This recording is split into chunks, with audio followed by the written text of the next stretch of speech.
My name is Gloria Thompson. I'm 29 years old, and for a long time, I thought I had everything figured out. For 3 years, I was with Ethan.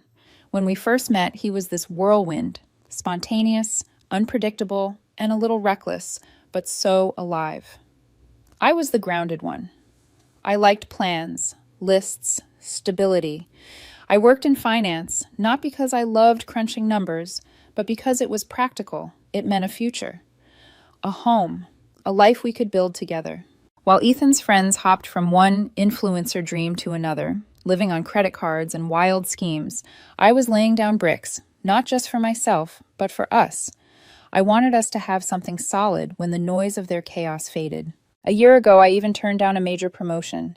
It would have fast-tracked me to a senior position, but it required me to move out of state for a year. Ethan made it clear he didn't want long distance. So, without hesitation, I stayed. I thought love meant choosing him over ambition. I thought we were on the same page about our future. But lately, something had shifted. It was subtle at first. His eyes stayed on his phone more than on me. A quick smirk, a hidden chuckle he wouldn't explain. His comments about my safe little job grew sharper, almost mocking. Weekends I spent budgeting or fixing up our apartment became jokes to him. "Gloria, do you ever live?" He'd laugh. I brushed it off, convincing myself it was just stress or a passing mood. So I doubled down on being dependable, the rock in the storm. Ethan started posting more online, too. His captions were all about freedom, living wild, finding more. Performative, I thought. A phase. I trusted him. Or maybe I just wanted to trust what we'd built. The betrayal didn't come with a dramatic explosion. It crept in quietly, hidden in the smallest detail. One morning, I couldn't find my phone charger. Our apartment wasn't big, so I knew it had to be nearby. I checked under the couch cushions, and that's when I saw it. Ethan's phone, screen lit, buzzing with a notification. A message banner stretched across the top. It was from someone I didn't recognize. The words made my stomach drop. Explicit, unmistakable. My hand trembled as I scrolled. The thread was long. Inside jokes, late-night plans, and then me. Pictures of our apartment. A selfie of me, asleep in bed, captioned with, "Guess who I'm ditching tonight." I didn't feel heartbreak. I felt nothing. A strange, cold emptiness. I walked into the kitchen. Ethan was there, humming as he made coffee, casual as ever. "Morning, babe," he said, smiling like nothing had changed. I held up his phone. My voice came out flat. "What is this?" His smile vanished. In an instant, irritation replaced it. He snatched the phone from my hand. "What the hell, Gloria? You snooping through my stuff?" "No," I said evenly. "I found it under the couch. Don't play dumb. Who is she?" He sipped his coffee, eyes narrowing.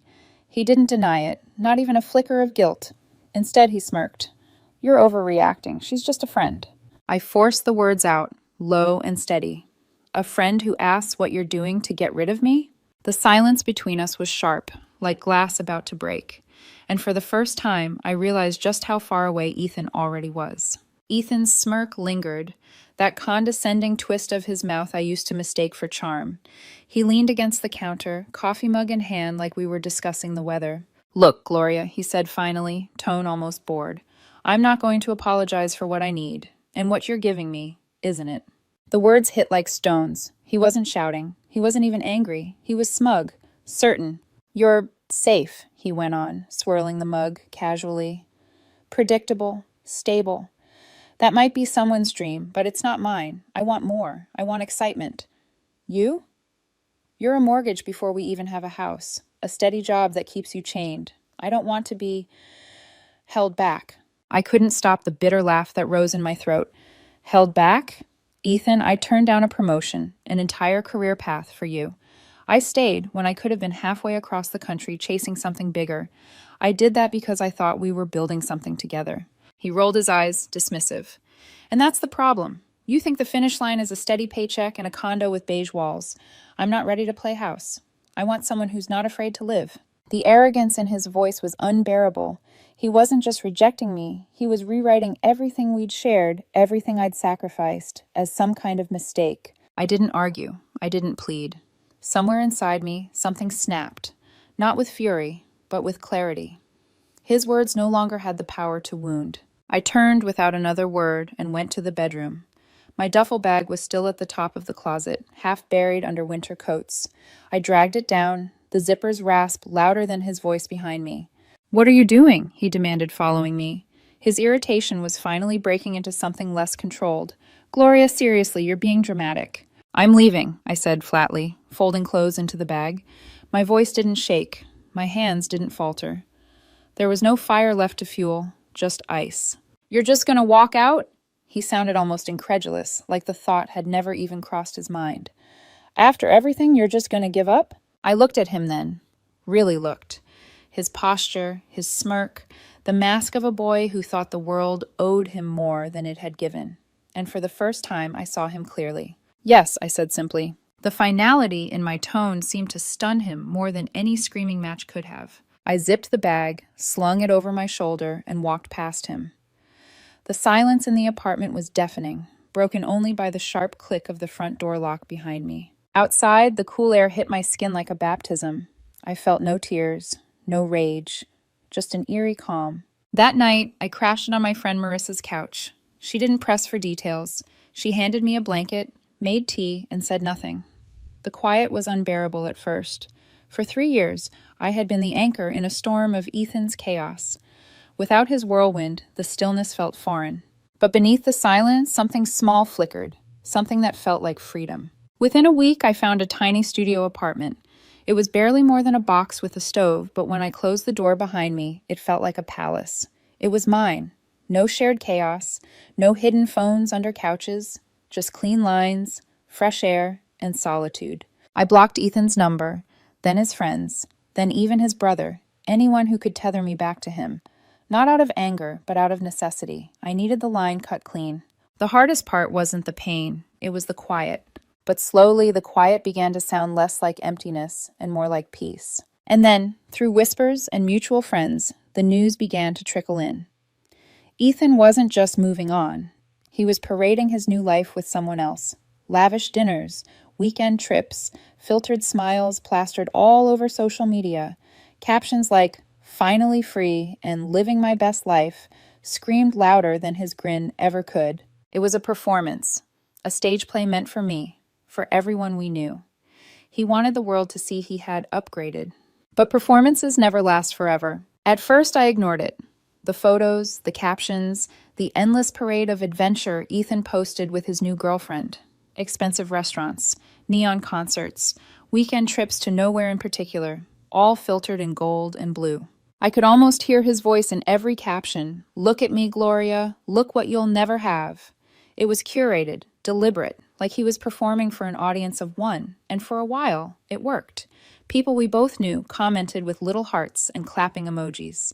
"So happy for you two. What a glow up." But the cracks came quickly. They always do. My friend Alex was the first to say something. We met for coffee, and after some hesitation, he leaned in across the table. "You know Ethan's new life?" he asked carefully. "It's all fake." I raised an eyebrow. I hadn't planned to indulge in gossip, but curiosity edged in. "Fake how?" Alex sighed. "That girl. He's living off her, completely.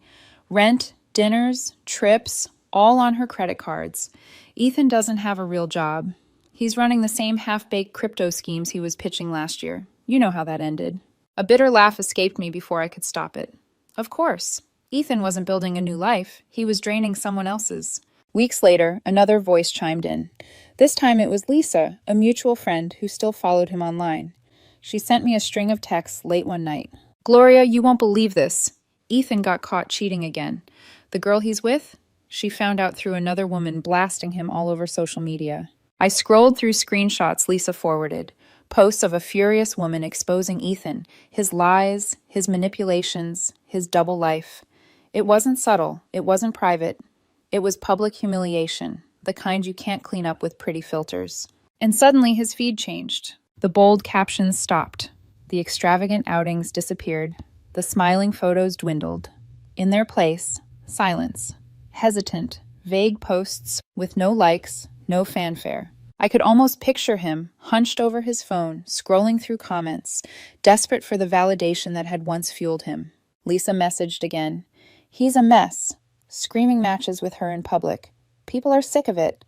Even his closest friends are pulling away. I set my phone down. For the first time in months, I felt a sharp, unexpected pang of something that wasn't hurt.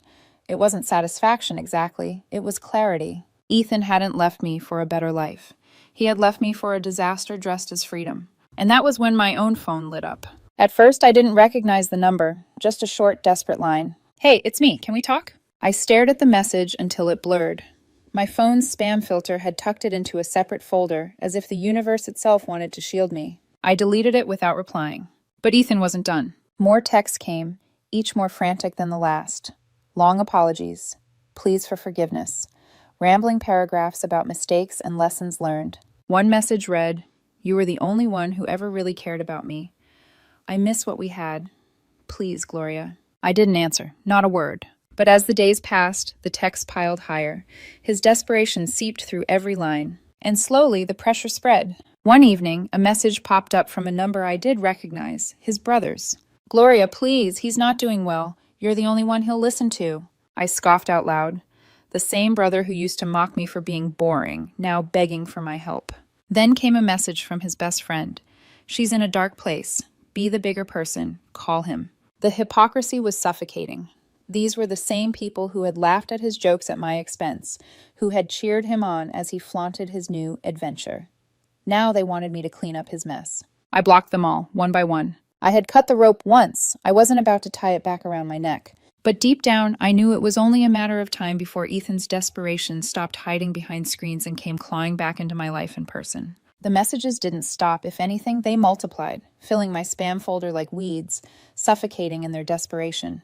I made a huge mistake. "Gloria, I swear I've changed. Please just give me one chance to explain." I never answered, not once, but the silence seemed to make him louder. Some of his messages turned manipulative. "You're cruel for ignoring me. I know you still care." Others were drenched in pity. "I can't sleep. I can't eat. I need you."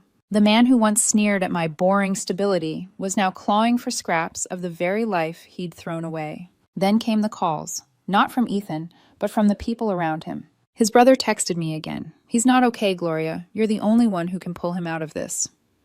His best friend messaged late at night.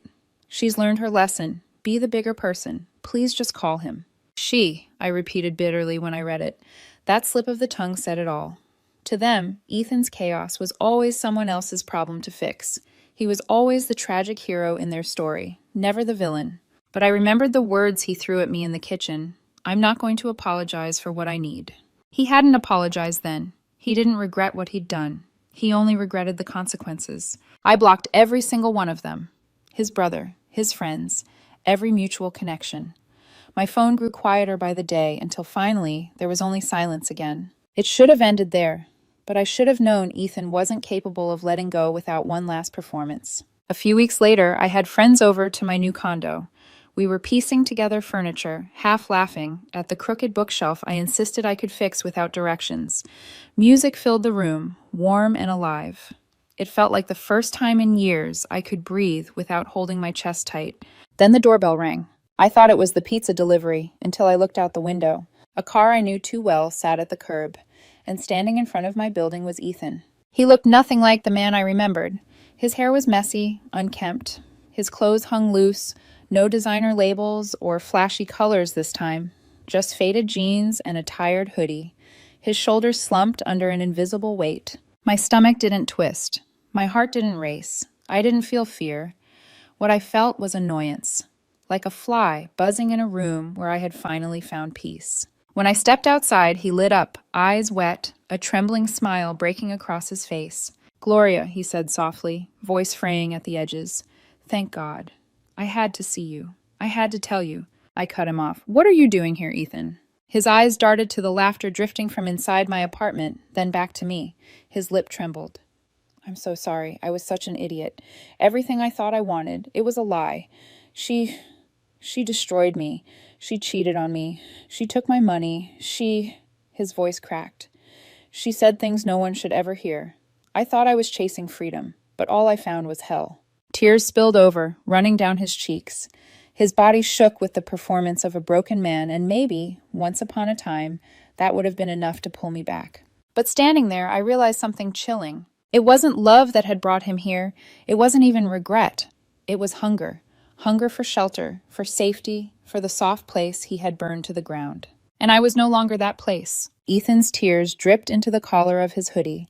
His voice cracked again, softer now, trembling with the kind of desperation that used to break me. I was wrong, Gloria, about everything. You were the only one who was ever real, the only one who cared. I miss you. I miss us. Please, just give me another chance. I can do better this time. For a heartbeat, I almost laughed. Not because it was funny, but because of the irony. Months ago, those words would have shattered me. Now they sounded like lines from a bad play. I steadied my voice, calm and unshaken. You once told me you weren't going to apologize for what you need. Do you remember? He froze, his lips parted, but no sound came out. You said I was just a stepping stone, I continued, my tone even, a placeholder until you found someone better. His face crumpled. Gloria, I didn't mean...